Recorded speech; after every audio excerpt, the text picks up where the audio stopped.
this is like super hyped up.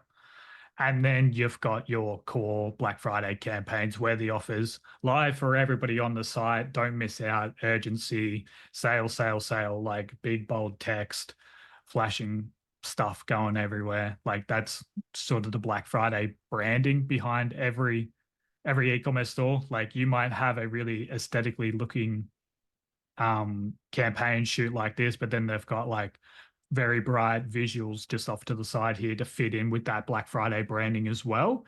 So doing stuff like that, I've definitely seen increased conversion rates by doing this and adding the hypey sort of branding to it because people are looking for Black Friday deals. Like I'm a marketer, but last year I was just sitting and scrolling my Facebook feed because I'm like, I'm going to treat myself now after I brought all the Christmas presents. I've got my card out already. I'm in a buying mood. I've already spent like $800. Let's just whack another $800 onto my card. So I just started scrolling, looking for deals, looking at things to shop for.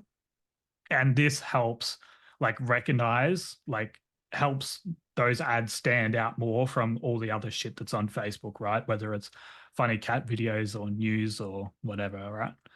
So I definitely recommend going a bit more over the top than you usually would during this period.